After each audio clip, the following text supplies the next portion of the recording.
Hello everybody and welcome wherever you might be. You know what the show is called. It's NBL Overtime. Hashtag NBL Overtime to get involved. A hell of a lot to get into. Santa has been watching, or at least his elves have, and it's jam-packed. Yes or no doesn't have a stinger, so nothing's changed there, but there's plenty of news. Legend, Hall of Famer, Cope's in the house. How you doing, Leonard? Good to see you. You're looking good. I like that shirt. You like the shirt? I like this shirt. Funny man. I brought another one. They didn't like it, so I just... Liam Santa, hello to you, buddy. Hello, man. You know what I'm excited about? Oh. I'm excited about you looking smack down the camera Stephen A. Smith or Corey Homicide Williams like and apologising to Tasmania. Because you know what? That's where I want to start. You are actually banned from the state of Tasmania. Last year, you gave them a whack. You said they couldn't win a championship and you are banned. But we have to start there. What a win. What a start to the season. I'll leave it up to you. Right now, are you impressed finally? Very impressed. Good. Very impressed. In fact, I said in pre-season, this is a championship contending team, and they are proving me and others like me very right because, man, they were brilliant. They were brilliant again. They've been really great this season. Now they've beaten Sydney twice, including on the road. They've beaten Melbourne, including at John Cain Arena. They play them again this week. They're a beautiful basketball team to watch. They are. I'm glad you finally come around, Copes. Last year, Homicide and I were really disappointed. We were talking about how great Tassie was, and we couldn't even get down to Tassie as a show because of Liam's banning from the state, so good news there. But they were brilliant, and all the big moments, which Tassie tend to do, they owned. It's just something about the way they play as a team. No one's out there trying to shine. They pass the ball the right way. They get guys involved. They know who to go to at a certain time. And the coach just stands there with his arms folded. He's just so cool, no problem. When we get down, we'll get it back. Don't worry about it. This guy, and it's not any secret now, there's about 15 people around the league who are suggesting Milton Doyle is the MVP. But there... I was the first one. You were. I was the first one. Absolutely you were. Sorry, Copes didn't mean. I didn't realise you could jump down my throat. That's right. But secondly, there's another player on this team, Jordan Crawford, and this is what I like, and this is why other teams shouldn't like what they are doing, because Milton Doyle, we spoke about it, he allows the game to come to him. So there's no toing and froing, no egos in the locker room, or at least on the court that we're seeing, and it allows those players to do what they want over a 40-minute game, and it makes them so dangerous. Yeah, it does. This guy's an out-and-out stud. Remember when he was maybe a little quiet at times in pre-season and people down in Tassie were getting a little concerned? He's a jet. He's so fun to watch. This is the style of play he played in Turkey last year when he led that league in scoring, where he was the man and he was taking max shots. And when you play Milton Doyle really close or you give him opportunities to be open like that, he's happy to shoot a high volume, shoot at a high rate, and put a whole bunch of points on the board. So he had 32 in this game against Sydney. He's averaging 20 points per game. And between him and Milton Doyle, they are the toughest import scoring duo in the league. And if Marcus Lee can stay on the floor, stay out of foul trouble, this team will make the grand final. I'm calling it now. Straight up. They will make the grand final if Marcus Lee stays out of foul trouble. If he stays out of foul trouble. Okay. Because what he brings... Look, sometimes... Do you need the if, or can you just tell us that they're going to be... Well, hang on. Before you go any further and answer that question, Will Magnay's still got to play on this team, right? So once Marcus Lee, if he continues to get in foul trouble, the diminishing of that position doesn't drop to a major rate. Now, Will Magnay has had his injury concerns, and we need him back on the floor for us neutral fans, but the difference between Marcus Lee being on the floor and not being on the floor right now, the gap closes once Magnay comes back. 100%, and what he brings to the floor. He's not one of those imports that has to have the ball. He does he plays the right way, rebounds the ball, blocks shots, goes to the offensive glass, set screens. He's just a talented player. So based on that, they'll make the grand final. If he stays on the floor and he stays healthy. Even with your boy coming in, okay, he's got to be there. The thing I like about the Jack Jumpers this year, they're my favourite team to watch now. And maybe they weren't previously because, you've got to be like a real purist who just loves the defence to have really enjoyed watching that, or a hardcore fan of that team. Because they wanted to keep points in the 60s and 70s, and Scott Roth would say, look, we are not as talented as these other teams, so that's how we need to win. And they just won that 105-95 in Sydney. That's their highest score in franchise history. Yeah, but it's repeatable. Absolutely. What they did then is repeatable. The defense is still at a high level because they're very highly connected and he keeps them accountable at that end of the floor. Very well drilled. But offensively now, and to see they're like, I think the most beautiful basketball in the league right now. In terms of the way the ball moves, bang, bang, bang, around the perimeter to the open guy, it's beautiful. Why is Roth so good, though? That's the question I need to ask. Why is he so good as a coach? I think one of the things that makes him great is how accountable he keeps them defensively. I think that's the key to having, you've got to have your rules in place, but then if the guys aren't doing it, they come off the floor. They don't play. And he's done that ever since he's been down there. So guys know that that's a non-negotiable. And, I think the other thing is, like, he brings in guys that he knows are going to be highly coachable and fit within his group. He was an assistant with Perth. He was for a year. Was it? Okay. The second point, I think, is the main point with why he's so good, because they weren't that talented. When they put together their roster, everyone around the league, us on this show, were like, hang on, this could get a little ugly at different times. Now, proven wrong, make a grand final, come back a year later, make a semi-final, game 3, almost make a grand final again. So then everything's built, right? The whole team ethic is built. So when he sits down with Milton Doyle before he signs him, or when he sits down with Jordan Crawford, or he sits down with Marcus Lee, he's like, you know what? This is how we do it. This is how we play our basketball. This is what you need to do to fit in. If you're not willing to fit in, or for whatever reason you don't think this is a good place for you to play professionally, that's fine. You go and play wherever you want to play and you feel a bit more comfortable. But if you do feel comfortable here, I will help you flourish, help you play your best basketball. And the whole thing has been set from day one of their first ever preseason. And it doesn't matter how talented the team continues to get, which they will, they play the exact same way. It means they just score more and they're maybe a bit more pretty to watch. Yeah. There's an element of him also that reminds me a little bit of John Wooden, right? Where John Wooden would focus on the work during the week, and then he would kind of sit back and the game he'd make sure his guys are prepared to go out there and play the game. He's not coaching every possession like it's crazy. He's got perspective, right? He knows we've done the work, everyone's prepared, and then we can kind of go in and get the job done. Even in timeouts, when I do the sidelines in timeouts, he's still very quiet. He comes in, he calls a play, he points his finger a couple of times, and they go do what they got to do. So whatever's going on in practice, I don't know if he's a yeller or a screamer in practice, but on the floor during the game, this is Scott Roth. Just standing there and just watching these guys play. I love it. Let's get to Adelaide. And we touched a little bit on them last week. They needed some wins. They needed some pressure valve being released after a tough start to the year. In fact, a rough off-season as well. They played really well in 2 losses a couple of weeks ago. We touched on this. They get the dub last week. And again Saturday night. Now, Thursday night we'll skip over for now because Southeast Melbourne Phoenix were too good for them. But Saturday night, again, those adoring fans, they were brilliant. And it's so cool to see Isaac Humphries play good basketball. We'll get to Perth and what they should or shouldn't have done in a moment. But Isaac Humphries, we know how talented he is. At times has had some injuries when he's been able to show great play, in particular on Adelaide, but he was huge on Saturday night, Coach. Was it a couple of years ago that he was in Adelaide and he was playing like this every game? And he was an MVP contender in the first 6 weeks. 100%. And I think they had a team meeting before the game to say, fellas, we're better than this. We got to come out and show the fans. And the fans deserve it. They do. If any fans deserve it, it's the Adelaide fans because they're behind you through thick and thin. And I'm just glad that they got the win. Yeah, man, you could feel the pressure release in that building. Like, it was tense in that building before that game. Excitement and enthusiasm, but tension because 2 straight losses on the back of everything that else has been going on this season at home this week. Both of them at home would have been really tough for that team and for CJ Bruton and the whole situation. So it was a big win. They really needed it. And Isaac Humphries, I think he showed in that game he is a key to their success. Yes. Get the ball to the big fella, involve him, find him out of those dribble handoffs and ball screen actions, and then, you put yourself in a position to win.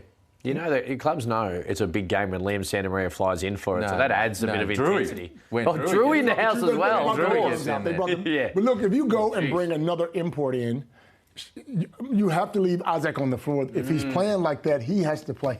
Now, who doesn't play? That's what I'm asking. Doesn't matter. Olgun might give us a bit of an update on that in around 10 minutes' time because that was a little bit of the talk last week. Hey, your man, DJ Vasiljevic, of course, come in on the circumstances we spoke about last week. He had that green light early against Southeast Melbourne Phoenix and announced himself straight into the starting 5, which I think was a great call by CJ, and again was really good on Saturday night. Nice opening weekend for this guy. It's just something about him, though. His attitude, the way he plays, look, he's a scorer, and you got to be a special guy to go out there and shoot the ball as many times as he does. Yeah, but you got to be confident. You would know. But you got to put the work in, and I've seen him off the court put the work in, so I know he can do what he does. Yeah, it was a lot of shots. A lot of shots for guys that aren't used to scoring. It was 37 shots over the 2 games. But just on that, Liam, we spoke about this. CJ's not bringing him in to restrictive. He's bringing him in to have the green light. No, right? and also it was his threat to score that created a lot of those open opportunities for other guys. Absolutely. For Isaac Humphries getting out of those handoffs quickly, and then the attention comes to DJ, and he can little pocket pass, and all of a sudden Isaac's involved. Also, the switches, they switch on a DJ because you can't leave him open, and now Isaac's got a little around the rim, and then they can go at him. So it was that threat to score. Don't worry about the percentages, because there were some deep ones, there were some late shot clock ones and whatnot, but the threat to score opened things up for everyone. I don't know about you, Coach, and you have watched him a lot. You spoke about this since a junior. He looked better off the dribble in this weekend. Now, I know he works hard on his game, and traditionally we see him as that spot-up shooter or the bang off the one dribble, but he looked a lot more dangerous, and we've seen it a couple of times coming downhill on the weekend than I've seen him previously. And a lot of that would be CJ in his plays and what they're running right now. And because you have Isaac who can pick and roll, then he's looking to do that kind of thing. But he's a talented player. He can do it all. I mean, I've seen him drop major numbers in Melbourne. And again, we speak about not passing the ball. He's designed to score. He's a scorer. So if you can get him the ball in the right position, he's going to score. The double team comes, he kicks it away. Yeah, and he actually did, in that win, he did pass the ball quite well, and it was good. A big shout out to CJ Bruton. He's under pressure. Anyone who is a NBL coach or a professional basketball coach is always under pressure. And when you're trying to win, you put together a roster and things don't go well early, he's under pressure. Big shout out to him because he did. He had to make some changes from Thursday night to Saturday, and he coached particularly well, and he got his dessert. Look, I played against CJ. He's a great guy, man. Great guy. You want to see him have success. And Adelaide have been struggling over the last couple of years. Let's get him a couple of wins. It makes it better for the NBL. You want to see teams compete. You don't want to see teams come in and blow him out. You know what I mean? So good on him. All right, big game for him. They got to go over and play the Breakers. They do. They're Good tough. test. They are very, very tough. Very tough. Before we get to that, though, let's stay with this game. Perth. Before we get to Bryce Cotton and a couple other things, what is your general thoughts right now about Perth? I think Perth are struggling because they aren't going to their go-to guy. Now, you don't want to talk about Bryce Cotton, but Bryce Cotton's their go-to guy. That is where your main concern sits, that Bryce Cotton's not getting enough shots. Sometimes you can have too much talent, and I say that because Bryce Cotton's carried this team for the last 4 or 5 years, and he's done it the right way, and they've won. They've had success. So you don't just drop Bryce Cotton and bring other guys in. These guys are talented, they can play, but they still want to eat themselves. There has to be someone to say, look, Bryce is our first look and our second look, and then the rest, you can have the rest. And I just think that works for the Perth Wildcats. They've got problems at both ends of the floor. That's the issue right now. But they have that problem offensively, and we'll get further into that in a sec. Defensively, they weren't anywhere near where they needed to be on the weekend, and it's been an issue last year, and it was an issue leading into that game, and it was an issue in that game. And there were some moments, and Drew just spoken about it a little bit even since on the radio, saying, man, whoo, boy, that team defensively has a lot of work to do. Right. So there's that. But you're bang on about Bryce Cotton. And it's so different a lot of what Bryce Cotton's experiencing out there right now to what he's used to experiencing under Trevor Gleeson in previous years, when he's the leading scorer or second in scoring and he's MVP or second in MVP voting year after year. Look at some of the vision from the game on the weekend against Adelaide and watch Bryce Cotton in these key moments in the third and fourth quarter in the corner, not involved. And the action goes to the other side of the floor. Here he is. Look at Sunday Ditch guarding Bryce Cotton. It's actually never been easier to guard Bryce Cotton in the NBL than it is for these guys right now in these situations. He would usually be running off flex screens and down screens and handoffs and then re-screens. And look at him here. Look at Vasiljevic on this possession, standing and just staying attached to Cotton. Nothing coming Bryce's way at any point all the way through the possession until Usher shoots a tough contested pull-up mid-range fadeaway. Okay, so who is this on? He looks a little tired. Bryce? He looks a little tired, worn down. He's had to carry this franchise for the better part of 6 years. So is it on Bryce Cotton or is it on the coaching staff? Because we haven't seen that a great deal. He has the pill in his hands in all critical moments, and majority of them have been championship runs and big game moments. Who is that on?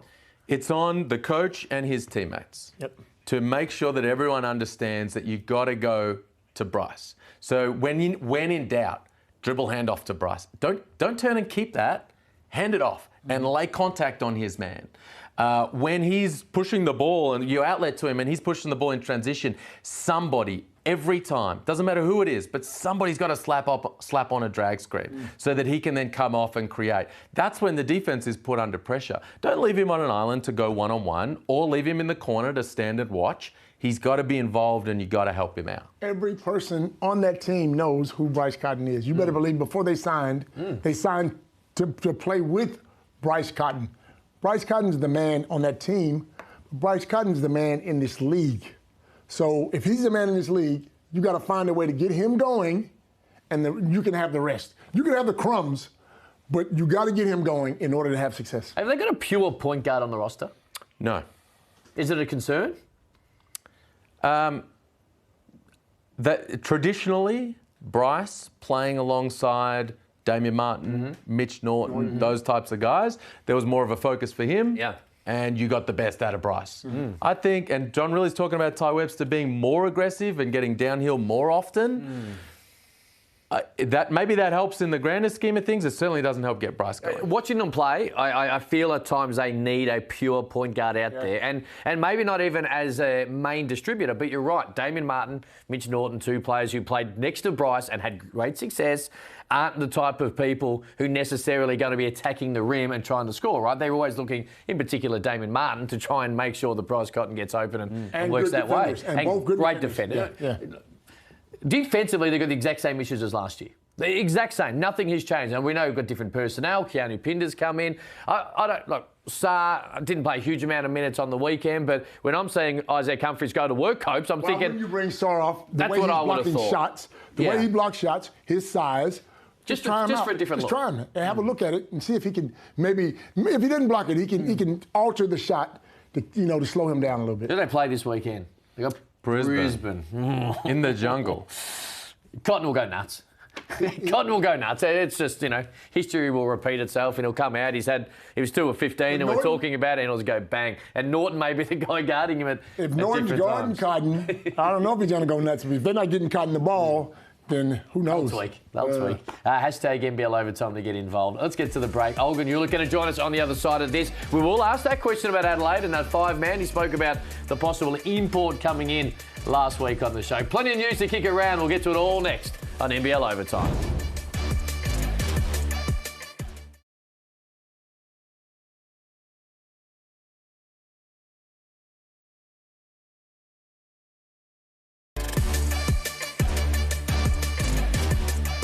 Welcome back to NBL Overtime. Leonard Copeland, Liam Santamaria, Cam Luke, and now the best newsbreaker in the game, ESPN's own, Olgun Uluc in the house. How are you doing, buddy? Very well. How's everybody? I'm good. We're good. It's fired up, man. It's a lot going on. I know you've been busier than ever when it comes to the NBL, and we'll get to that shortly. But firstly, fair bit of news in the NBA scene, of course, only 24 hours before it all kicks off. And these these Australian players we know quite well, a couple of them are looking for new opportunities. Yeah, so rosters had to be finalised ahead of the NBA season. So it was a weird one. So many Australians just got waived in that roster crunch for a lot of these rosters. We saw Jack White get waived, Xavier Cooks, Duop Reith got waived but then was re-signed to a two-way deal with the Trailblazers, Makua Maker. And so what happens is as soon as these guys get waived, NBL teams start perking up. It's always, okay, is there a local player here that we can bring in? Because if we can bring in a local player, the cap implications are different. If we can marquee that guy, if we can keep him for multiple seasons, how good? In these cases, that's basically what happens. Xavier Cooks gets cut, teams reach out. Jack White gets cut, teams reach out. That's what happened. And what has happened? Not too much. Okay. Look, so I'll put it like this. We see Jack White there. The expectation immediately, as soon as teams reached out, they were told there will be an offer in the NBA for him. Okay. You reaching out is redundant. Do not waste your time. Xavier Cooks, same situation. I know Adelaide reached out. They were basically told, no thanks. Xavier Cooks will more than likely have an NBA situation to go to. He's also an interesting case in the sense of, similar to the Dejan Vasiljevic situation, he technically signed a 3-year deal with the Sydney Kings. And so the right of first refusal remains with the Sydney Kings. They just went through that process with Vasiljevic. It is slightly different with Xavier Cooks, because they would move mountains to make sure that Xavier Cooks doesn't go anywhere else. And that right of first refusal is for this season and for next season too. And so Xavier Cooks more than likely will find an NBA situation similar to Makuamaker. I imagine Makuamaker ends up in the G League based on what that Exhibit 10 sort of dictates. All these guys mentioned are trying to make the Olympic team, right?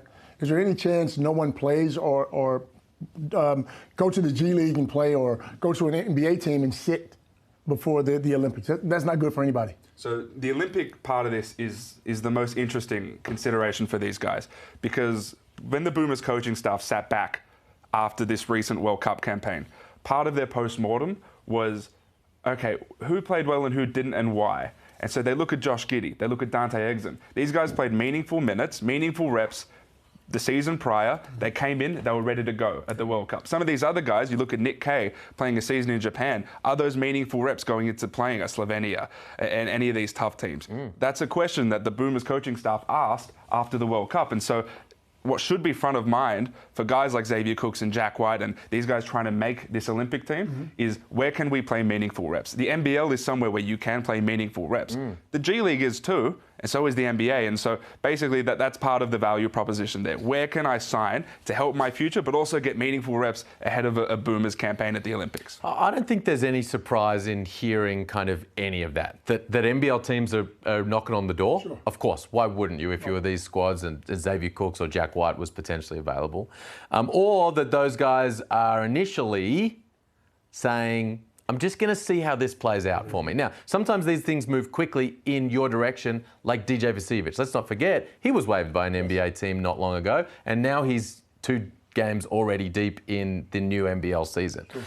I have heard this before, though, I will say. You know, I remember a few seasons ago with Xavier Cooks at Summer League saying, hey, it would be great to see you in the NBL one day. And it was like, I'm not. I'm going to Europe, wasn't he? I'm going to Europe, I'm going to the NBA. And then next minute, he's a Sydney King, right? So it'll be interesting to see how this plays out. We're all hoping those guys get new NBA deals. Yes. We're all hoping Jack White or Xavier Cooks lands on another team. 2-way, full contract, whatever it may be. Let's get those guys back in NBA jerseys. If not, they could potentially be game changers somewhere here in this NBL season. Just before we move on, Jack White, I know he's been gone a little longer, obviously, than Xavier Cooks. Is he tied to Melbourne United at all? Not from what I understand. Okay. I feel like he's been gone for too long. Long enough, yep. I feel like maybe for this season there might be a right of first refusal, but beyond this season, no. But then the other consideration is these guys do have just general ties to these teams. Absolutely. So Xavier Cooks won a championship in Sydney. Jack White won a championship in Melbourne. They do have ties to those teams beyond contractual obligations. Well, how does Sydney get Cooks, though? If he doesn't go to the NBA, how do they get him? They will move mountains to keep Xavier Cooks. If another team comes running in and there is any sniff that Xavier Cooks might put any consideration into it or might consider coming back to the NBL, Sydney Kings would move mountains to keep Xavier Cooks. So by moving mountains, do you mean moving players? If Xavier Cooks wants to return to the NBL, he will be a Sydney King. I'll put it at that. I agree. I would be stunned if Xavier Cooks played elsewhere. Mainly on the emotional connection that he has with the Kings. He only just come out of the NBL as their MVP only 5 Kings games ago. And the fact is they have first right of refusal means there's almost no chance that anyone else would be able to get to Xavier Cooks. And a right of first refusal, just for everyone at home to understand, another team can offer him $3 million. Yeah. A right of first refusal means that you signed the deal that you originally on prorated. And so the Sydney Kings wouldn't have to match a contract. That was the case with the Vasiljevic thing as well. They didn't have to match the contract. They just had to decide whether they wanted to sign him for the prorated deal that was originally agreed on. Right. Now, you may or may not know this, but I've got to ask it anyway. You talked about NBL teams knocking on the door. Adelaide placing a call to, who was it? To Xavier Cooks. Those other teams that are struggling a little bit at the moment. Yeah. Brisbane, 4-game losing streak. Perth, who have an import at that 4th spot in Christian Doolittle. Have any of these other teams been knocking on the door of any of these guys? Yeah, both of those teams. And so they should. Both of those teams have. But the unfortunate thing is all of these teams were told a very quick, sorry, we feel as though there is a situation over here in the NBA that we are going to exhaust before that's even a consideration. All right, as in, and then they would have said, I'll call you back in a couple of days. Yeah. Pretty much like, hey, what's the situation? And granted, a lot of teams do this as part of their due diligence, but hey, what's the situation? Oh, it's that?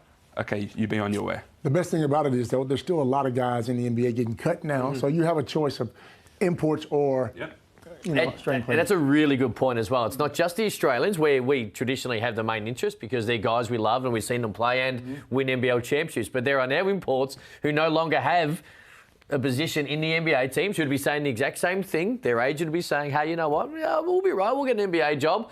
1 week, 10 days, 2 weeks later, they haven't got an NBA job, and all of a sudden the NBL pops up out of nowhere. This is why legitimately, we touched on this. If I had been to Perth, big deep breath, give it 5 or 6 weeks and just see you've got the talent. You had the talent to be able to roll on through, and then you'll be able to see without having to maybe, because Perth would have to release someone, right? They'd have to release an import to fit in a Xavier Cooks, you would think? Every team hypothetically. is full. Every team is full. Yes. Yeah. So in order to bring someone in, every team would have to theoretically cut someone. Yes. And we are at that point. Most teams are 5 or 6 games in. Give it a few more games for them to put serious consideration into cutting an import. So far, everyone is getting the benefit of the doubt, imports and coaches alike. Give it a few more games before we actually start to hear anything legitimate. Let's move to Sydney. DJ Hogue, he looked to be dancing and moving okay on the bench. I assume that means he's ready to go this weekend? He's really likely to return against Cairns on Saturday. Love it. In Mahmoud Abdel Fattah's press conference, he said, DJ Hogue is coming back against Cairns. He's going to play 25, 30 minutes a game. I don't know if it'll be that.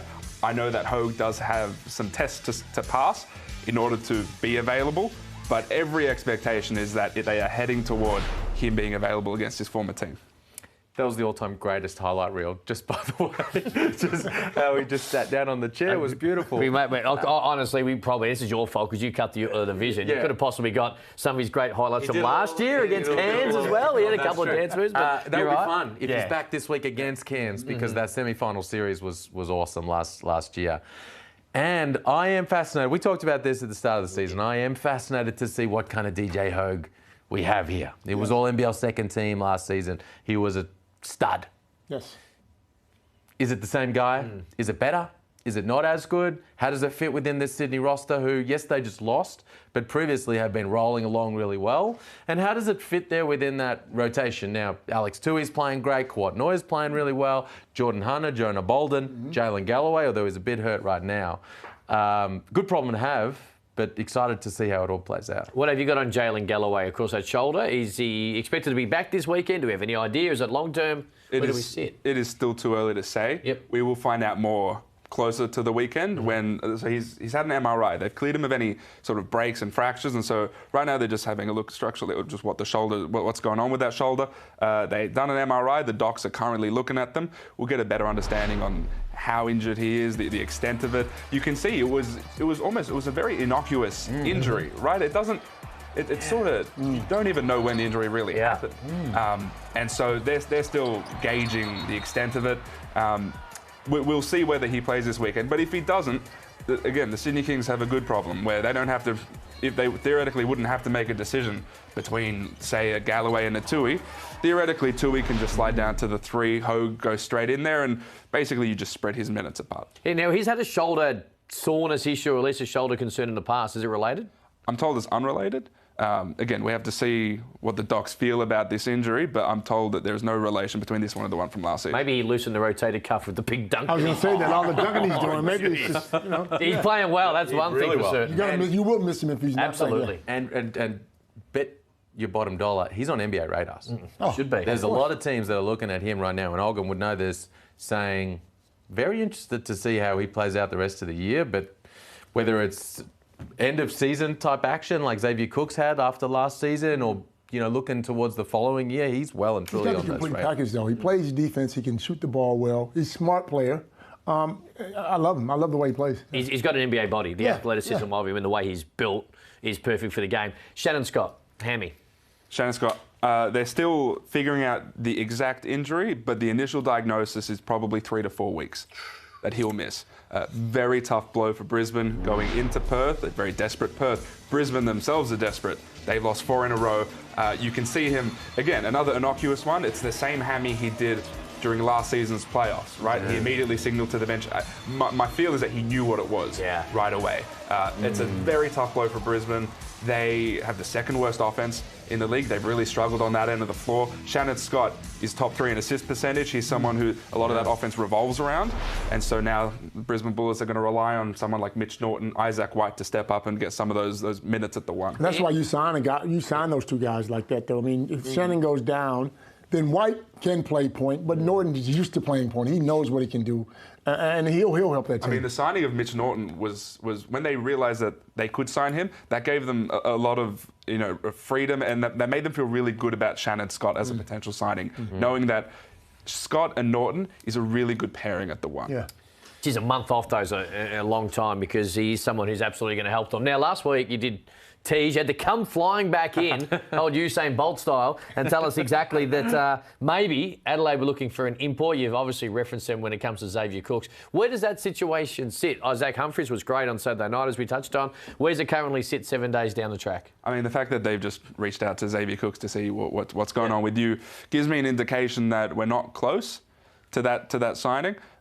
We'll have to wait and see with that. That's still what they want. They still want that sort of player. But we'll see. It doesn't feel like there's been too much movement. Even if you are close, though, and Xavier Cooks is available, you're going to call him. I don't care who you're going to sign. I mean, that's just diligence. Yeah, of course. And I assume that this is not an input on the cheap. If they're reaching out to Xavier Cooks, they're happy to spend some cash, because I'm assuming Xavier Cooks is on a fair bit of money himself. Well, this is what's confused me, because initially I was told a number of what they're willing to offer an import centre, and that gives me an indication of the level of centre they want. And then I'm told that they're trying to reach out to Tyler Cook and to Xavier Cooks, and so that those guys are 5-6 times the number that I was told. And so that confuses me. Maybe it's due diligence. Maybe it's, hey, like, if they are available, we're willing to overspend in order to make this roster as good as it can. Xavier Cooks' case, you can marquee him, and that offsets some of that salary. Yeah. I tell you what, though, you can guarantee that Isaac Humphries and Karen Galloway are both NBL Overtime viewers, because those guys came out and said, whoa, on the import market. We got this. That's right. Cooks? Is there a chef getting around? He might be the next guy that Adelaide reach out to. What? Oh, hang on. Really good stuff. Oh, mate, you gave me a neck minute before. We're going to try and up you. Just quickly, have you got any other news that I need to ask you about so you don't have to come back in? It doesn't look like I do. Okay, no. So you got something written there, but now you don't want to go with it? No. Okay, cool. It's fine. Thank you as always. The little black book. I got that little black book. Last week, Cope said to our man Sauce, if you lay an egg, I'm bringing an egg in. And he motivated him to rip it apart. And the big man is here to tell Copes he was wrong. Next on NBL Overtime. It wasn't for me, baby. He wouldn't have done it.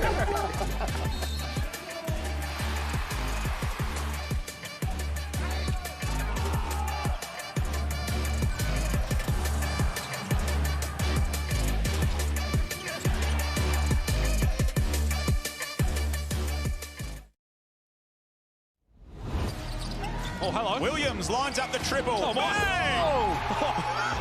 It's almost a floater for 3 from Big Saw. One guy has got more than 4 points than Nathan Sobey. He's rocking it. Great. There's the floater. That's the layup from Williams, and he's putting his hands in the whip down. We've got the MJ shrug. We've got it all. This is what we're talking about. The Big Sauce, the man who on this show said, I will be the MVP of the league, and he rolls on in and he changes things straight up, and he joins us as always, man. Nice start. I appreciate it. Thanks, guys, for having me back after a good little weekend. Little 3-ball. Did you find that in the off-season? Yeah, that was a lot of work in the off-season. Hopefully I can get a couple more of those up. Now, before Liam lets loose, man, hey, you got anything to say to our man Copes? He was talking you laying an egg last week. What do you got? Not at all. Thank you for the motivation. We always appreciate the support from the old heads in the NBL. My question is, every play a celebration? It's a highlight tape. Every so play, they're gonna every have time you had to celebrate. We're at home. The fire pit's rocking. I feed off of the energy of the crowd. What is it, 3,000 for 3,500? Oh, hey! I'm just asking. Well, you haven't been to a Phoenix game? Tell the man. Tell the I've man. never been invited to a Phoenix Over game. 6,000 members, and if you wanted to invite, I'll make sure that you have a great courtside seat. Don't worry about it. Over 6,000 members, like we said, and we're continually growing and growing. Simon Greer's doing a good job there. Yeah, he's doing a great job. I can't believe he's throwing shade at the Phoenix fans. Easy, right next to me. Come on, man. Sauce, you came in and kicked ass, man. You did well. Talk us through the first couple of games and how you felt. Yeah, no, I felt really good. You know, it was great to be back out there again, doing what I love to do, being able to affect the game on the court rather than being off the court doing that. And so I just wanted to get in there and mix it up a little bit and get to my spots and get some shots to fall that I know I've been working on. And so it happened this weekend, and so hopefully we can keep it going. You spoke about the chemistry, and we spoke about this last week, about how you had to find the right balance, stepping back in, wanting to do your thing, but also adding to the chemistry, of which there's already a lot there. Man, you just rolled on in, and as a group, not just you in particular, but as a group, it felt like it flowed straight up against Adelaide. Yeah, it was easy. You know, it was easy to get back out there. My teammates, they've done such an amazing job of establishing what we kind of want to be early on in this season. And so I was able to be inserted and let it be really easy. And so defensively, we wanted to have a primary focus on shutting the opposition down. We did that really well these past 2 games, and it's something that we have to continue to do if we want to be NBL champions. Now, I'm going to ask a tough question. These guys are afraid to ask that question. I'm going to ask a tough question. Were you a little bit worried when they brought Cook in? Because Cook was playing fantastic basketball. Were you a little bit worried when you're sitting on the sideline going, oh, my God, I better come back and play hard, or I better play better, or was there any concern at all?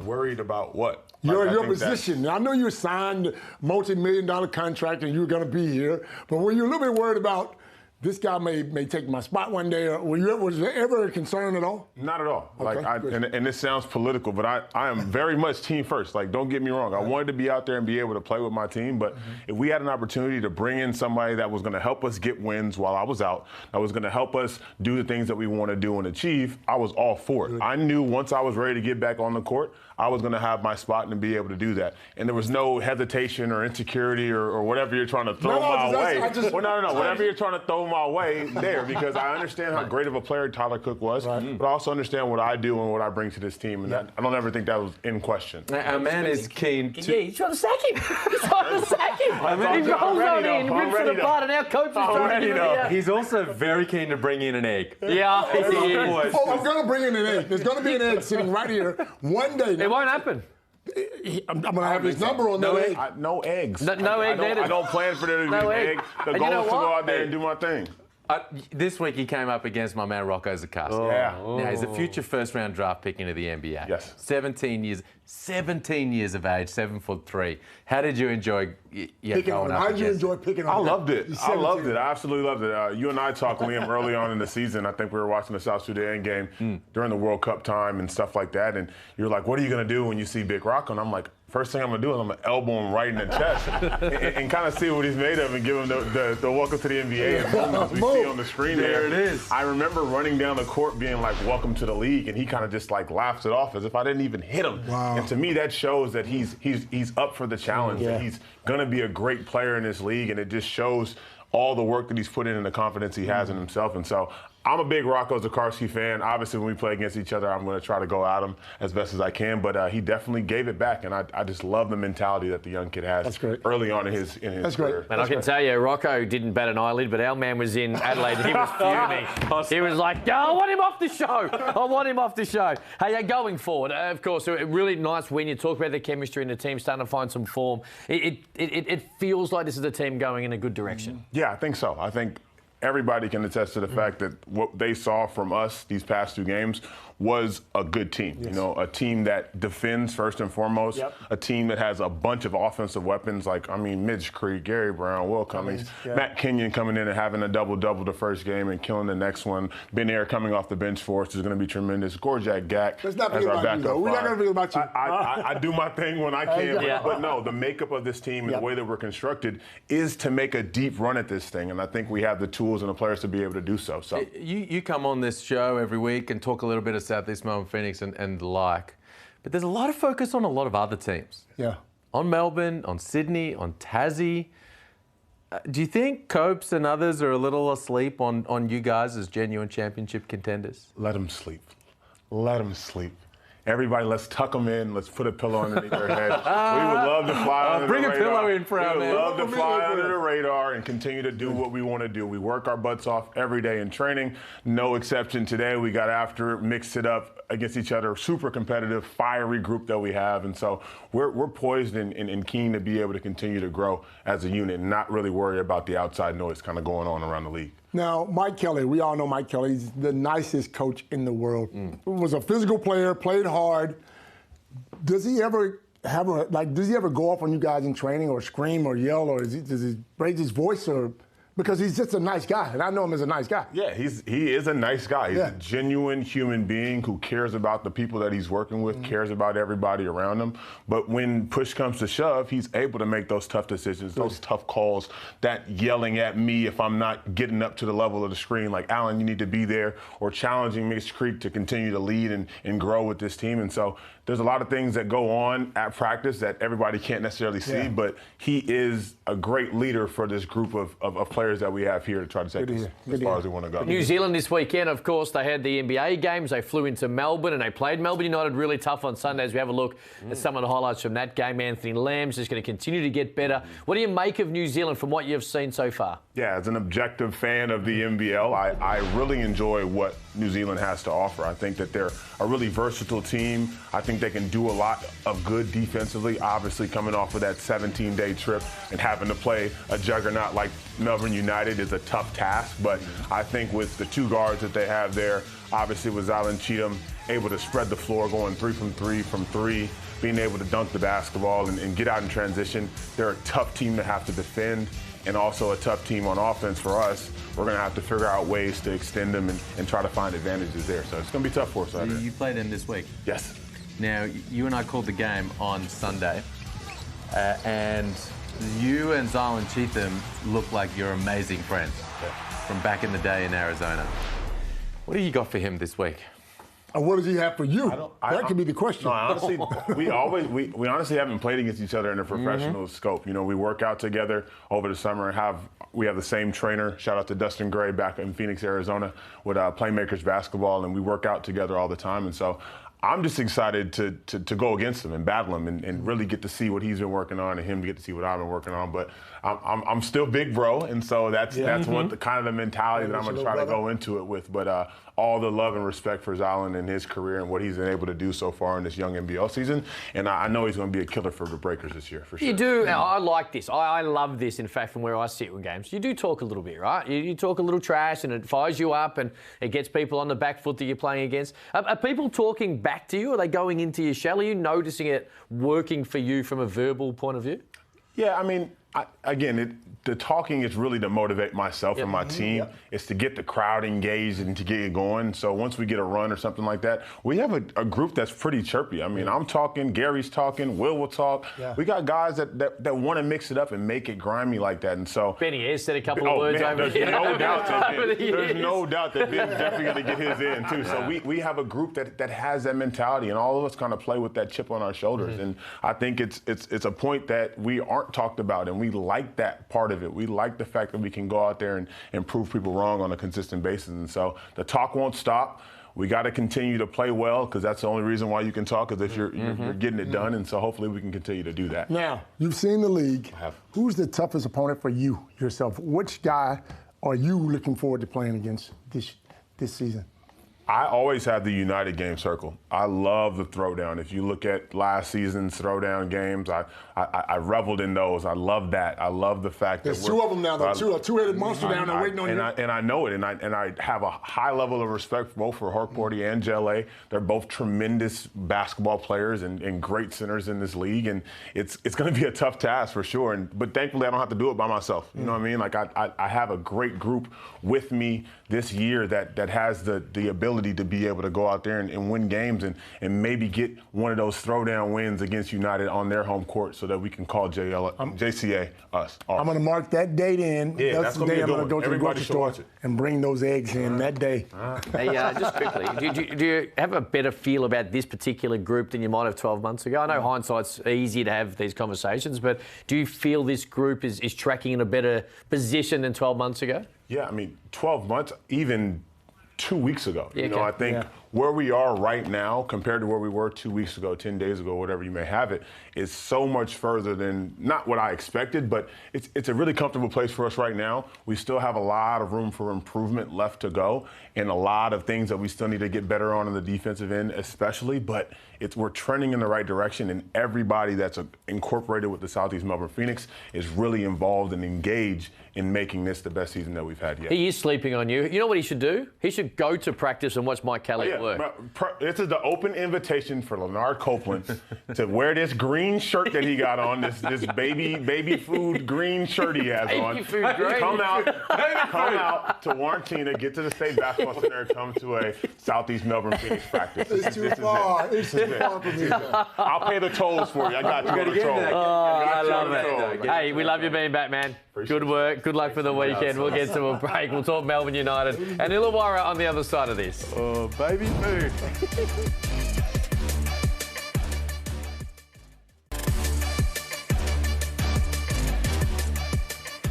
It is NBL Overtime. Liam Santa Maria, Cam Luke, and of course Leonard, baby food cream. You know what? He can be the MVP source, but that'll be the greatest thing he's done all year. He's given us a big topic to talk about. I love the shirt. Hey, let's talk Melbourne United. They got the job done. Big weekend, 2-0 over the weekend, and Sunday was good. New Zealand, of course, have the travel schedule, so that was always going to be tough, but in the end, Melbourne get the job done. Now, Matthew Dellavedova, Dean Vickerman has said he's progressing nicely. Where that sits, of course, we'll see in the next couple of days, but I'll come to you here, Liam, because they are humming along. Yeah, they are. So the Phoenix went 2-0, Tasmania went 1-0. Melbourne went 2-0. And look, it was Chris Goulding and Ian Clark down the stretch. Their shot making. Back. I tell you, fellas, Olgun Uluc is back. Ariel Hook-Porty is playing at a very high level. The combination of those two bigs is going to be a nightmare for opposing teams across the course of the season, because you're going to get 40 minutes, Copes, of those two fellas. Again, we spoke about it. They're both playing great. Porty, to me, has surprised me by the way he's matured, the level of maturity. Because I went to watch him train earlier in the season, and it seemed like he just jumped at everything. Guys in practice pump faking, and he was fouling. But he's staying on the floor now. He's getting the job done. He's blocking shots. He's rebounding the ball. And then JLA, again, coming in, making the right decisions. He's scoring, but he's making the right decisions. He's passing the ball. And that's a two-headed monster that you got to deal with. And I don't think any team in this league can deal with that two-headed monster.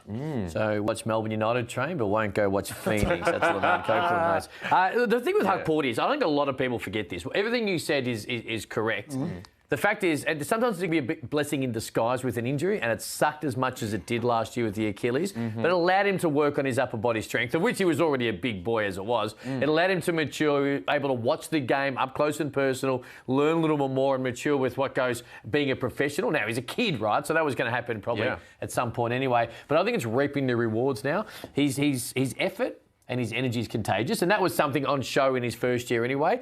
And it's very easy to forget. He's a next star. Yeah. He's a next star. He's under your guidance shit. Well, he's draft eligible. That's the thing to keep in mind here. I know. I mean, this is a guy, we've seen it time and time again. If you're killing in this league, then you can get things done in the NBA, let alone if you're doing it 21 years of age.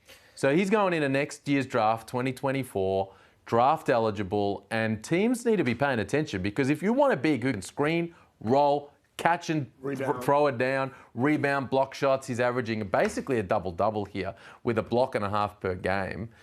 Man, I mean, he well and truly should be rising up those boards. We've touched on this a couple of times on this show over the years. I like when teams have multiple options late in games, right? This is why Tasmania are good, because they've got Doyle and Crawford, fourth quarter. Hey, you know what? One of these guys can get it done. Melbourne United may have three, because Clark can do what he does. Chris Goulding's been doing it since he came into the league. In JLA, while he does it a little bit differently, these are guys you can handle late. Yeah. They're tough. Illawarra. They played Melbourne United on the weekend on Friday night. They're 1-4. It was a better weekend though, Coach. I know they didn't get a dub, but it feels like they were a little bit better. Do you feel that? I call that game. Their first half was much better. They played together. They swung the ball. Guys were open. Their rotation on defense was better. They looked like they were having fun. The crowd was engaged. Clark got going. Clark had 13 points in the first half. And look, For him to go, he was 3 for 3 in the first quarter, 2 for 5 in the second quarter, so he was cooking. Get him the ball. Now, they had a little hiccup with about 2 minutes to go. They're leading 49, 40, 47, I think. And then from then on, with 2 minutes to go, they lost it. I mean, they lost it. Now, the lineup he had in there, which I thought was a pretty good defensive lineup, but there was no veterans, there was no experience on the floor. And Gordon hits a big 4-point play, and it takes him out. But then, on top of all of that, you come out in the third quarter, and Clark doesn't see the ball. He gets 2 shots in the entire second half. But this is the young team issue, right, Copes? This is the young team issue. They've got a couple of points lead on one of the top-ranked teams. Momentum into halftime is all about Melbourne. Someone's got to stand up and take control of that to make sure your best player gets the ball. Now, this happens with a younger team, and unfortunately, that's exactly what happened in the third quarter. You've got to be able to resurrect it. It's not always easy to do, and you've got to look to those guys like Tyler Harvey, Froling to an extent. I know he's still a kid, but he's been around for a little while, to be able to stem the momentum and the bleeding, and they haven't been able to do it yet this season. Yeah, so these are their third quarter possessions you're talking about, and how you're feeling like maybe Gary Clark wasn't as involved during that stretch as he could have been, because he was cooking and playing really well in that first half. You do need, and I agree with you, and they need Gary Clark playing at a very high level. Yes. So they got to keep going back to him. But Tyler Harvey, Justin Robinson, Sam Frost, they're going to need all those guys playing at a high level. And if those other guys are playing at a high level, it's not as noticeable that Clark doesn't get the pill as much into a third quarter as well. Quick break, yes or no, no sting. Santa's watching a sting. I can't work it out. Plenty more overtime.